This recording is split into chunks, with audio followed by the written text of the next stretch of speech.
আসসালামু আলাইকুম। আমি সুমিত বলছি কানাডা টরন্টো থেকে। বাংলাদেশ বা বাংলাদেশের বাইরে থেকে যারা এই মুহূর্তে আমাকে দেখছেন সবাইকে জানাই আমার অভিনন্দন ও শুভেচ্ছা। আপনারা যখন কানাডার ভিসার জন্য অ্যাপ্লাই করেন আপনারা প্রতি $100 করে দেন, আমি জানি। আর যদি পরিবার সহ অ্যাপ্লাই করেন তাহলে যদি 5 জন হয় তাহলে $500, আর এর বেশি হলে $100 করে বাড়বে। আর যখন আপনি বায়োমেট্রিক দিতে যান আপনার $85 কানাডার, এটা আপনি দেন জন প্রতি। তো আপনি যদি 2 জন হন পরিবার সহ তাহলে আপনার 8 দুগুণে 16, 170। 2 জন হলে $170 আপনাকে দিতে হবে বায়োমেট্রিকের জন্য। সো আমি এরকম গুণ করে বোঝালাম যেন আপনি বুঝতে পারেন যে আমি আপনাকে কি বোঝাতে চাচ্ছি। সো এখন আসি আসল কথায়, যে আপনারা যখন ভিসার জন্য অ্যাপ্লাই করেন, ভিজিটর ভিসা হোক, স্পাউস ভিসা হোক, ট্যুরিস্ট ভিসা হোক, work permit visa, sponsorship visa, যে কোনো kind of visa my friend, free visa, multiple visa, PNP programme, যে কোনো প্রোগ্রামের জন্য বা এক্সপ্রেস এন্ট্রি থ্রু আপনি যদি সরাসরি পিআর হয়ে আসতে চান, আপনারা যে কোনো ভিসার জন্য অ্যাপ্লাই করেন। তো এখন আসি যে আপনি যদি মনে করেন ভিজিটর ভিসাতে আবার পুনরায় অ্যাপ্লাই করেন, আপনার যদি রিজেকশন হয়ে যায় কোনো কারণে, হতে পারে আপনার আমি গত ভিডিওতে বলেছি যে অনেক সময় হয় আপনার ব্যাংকের ওরা যে প্রুফ অফ ফান্ডটা দেখিয়েছেন সেটার সাথে আপনার এখন ঘোরাফেরার যে টাকা পয়সা সেটা মিল দেয় না, আপনার বাৎসরিক যে আয় সেটা ইনকাম সেটার উপর ডিপেন্ড করে অনেক সময় এখানে ঘোরাঘুরি করলে আপনি ব্যাংকে আপনার যে টাকা আছে সেটা খুব কম দেখায়।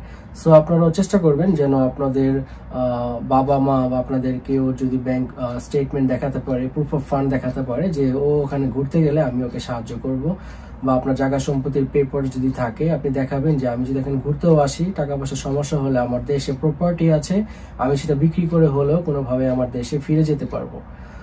অথবা আপনি এরকম হতে পারে যে আপনি একটু অপেক্ষা করে একটু টাকার পরিমাণটা বাড়িয়েও অ্যাপ্লাই করতে পারেন। অনেক সময় অনেক কারণে রিজেকশন আসে মাই ফ্রেন্ড। অনেক সময় আছে যে দেখা গেছে আপনি শুধু একটা দেশে ঘুরছেন, ঘোরার পরে আপনি এত বড় একটা দেশ কানাডার জন্য অ্যাপ্লাই করছেন, সো আপনার ট্রাভেল হিস্টোরিও অনেক সময় ম্যাচ খায় না।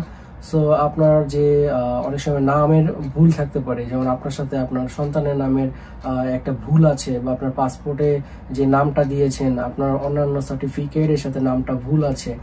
সো এগুলো নিয়েও আমি আলাপ করেছি আগের ভিডিওতে। আপনারা একটা পেপারস দিবেন যদি আপনার এরকম হয়, রিজেকশন হয়, সো কি পেপারস দিবেন এগুলো নিয়েও আমি আগের ভিডিওতে আলাপ করেছি। সো এই ভিডিওতে শুধু কত টাকা ফি লাগে এগুলো নিয়ে কথা বলবো। আপনি যদি পুনরায় অ্যাপ্লাই করেন তাহলে আপনাকে অ্যাপ্লাই করার জন্য আবার $100 দিতে হবে মাই ফ্রেন্ড।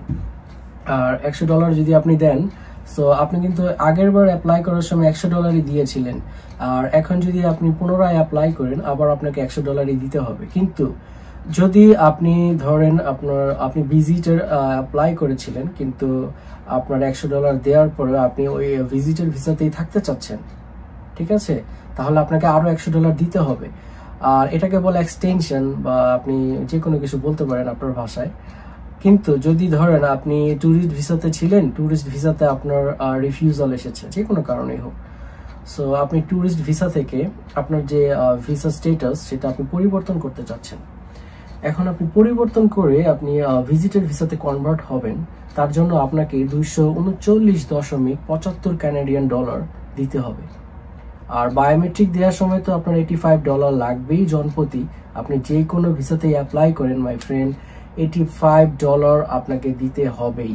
এটা বায়োমেট্রিক বাংলাদেশে যে বিএফএক্স গ্লোবাল আছে, আপনি যদি সেখানে বায়োমেট্রিক দেওয়ার জন্য অ্যাপয়েন্টমেন্ট বুকিং করেন, সো আপনাকে এটা দিতে হবে।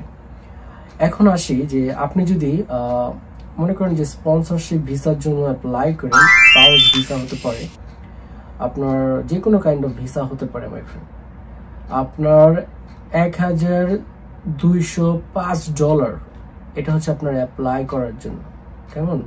এরপরে আপনার এখানকার যদি কেউ কাজ করে লয়ার, তাকে দিতে হবে এক্সট্রা, এগুলো এক্সট্রা, ঠিক আছে। এগুলা আপনাকে আমি যোগ করে দিচ্ছি যেন আপনি বুঝতে পারেন যে আপনার কত টাকা খরচ হতে পারে। এটা হচ্ছে আপনার স্পাউস বা পার্টনারের জন্য, যে আপনি যদি এখানে থাকেন, ধরেন আপনি যদি আপনার ওয়াইফকে আনেন বা কেউ যদি তার হাজবেন্ডকে আনে, তাহলে $1205 হচ্ছে আপনার অ্যাপ্লাই করার জন্য যে ফিটা, সেটা কেমন।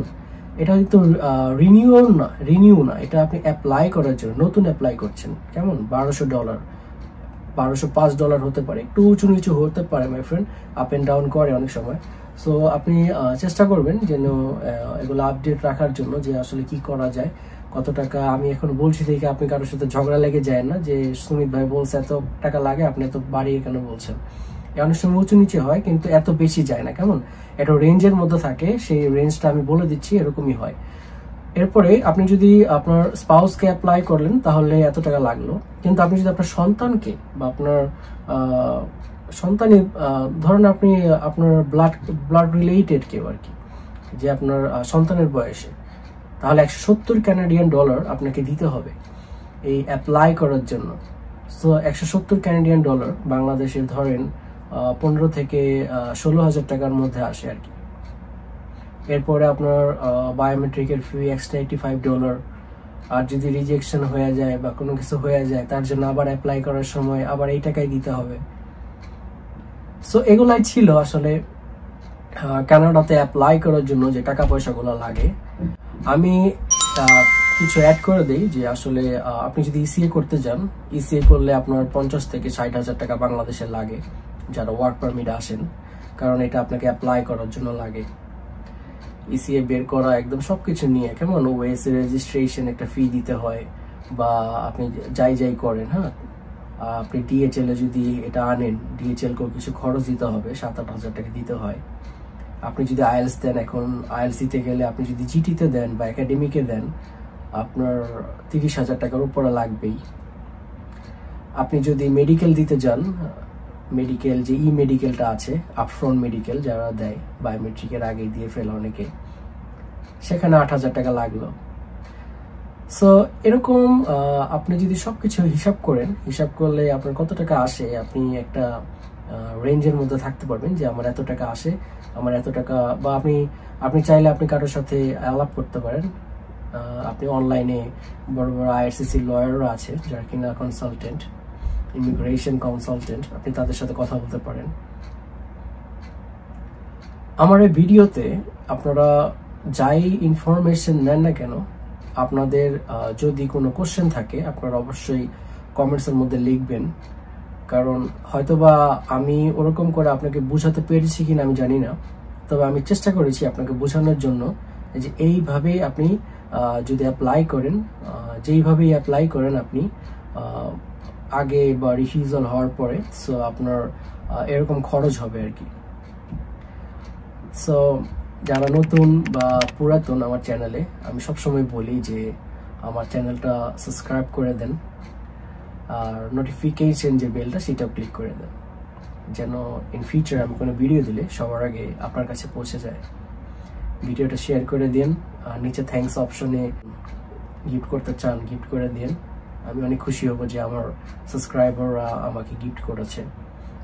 আর যদি আমার চ্যানেলে মেম্বার হতে চান, জয়েন হতে চান, তাহলে আমার চ্যানেলে যে ফটোটা আছে প্রোফাইল পিকচার, সেটাতে ক্লিক করলেই দেখবেন যে সাবস্ক্রাইব অপশনের পাশে জয়েন অপশন আছে, সেখানে ক্লিক করে আপনি আমার চ্যানেলে মেম্বার হতে পারবেন। আমি বেশি একটা লাইভ করি না, তবে আমি চিন্তা করছি আমি সামনে থেকে লাইভ করব। যারা আছেন আমার সাবস্ক্রাইবাররা, আসলে আপনারা বাংলাদেশ থেকে অধিকাংশ মানুষ আমার ভিডিওটা দেখেন। সো আমি এখানে যখন বাংলাদেশের দিন হয়, এখানে রাত হয়ে যায়, সো টাইম মিলাইতে পারি না। সবাই ভালো থাকেন, সুস্থ থাকেন। Thanks for watching my video. এখানে আই বাটনে আমার প্লে লিস্টের লিঙ্ক আছে, ক্লিক করে আরো ভিডিও আছে দেখতে পারবেন। এখানে রিসেন্টলি আপডেটেড কিছু এন্ড স্ক্রিনে আমার ভিডিও আছে, সেটা ক্লিক করে দেখতে পারবেন, কেমন। সো ভালো থাকেন, সুস্থ থাকেন, দেখা হবে পরের ভিডিওতে। Tata, bye bye.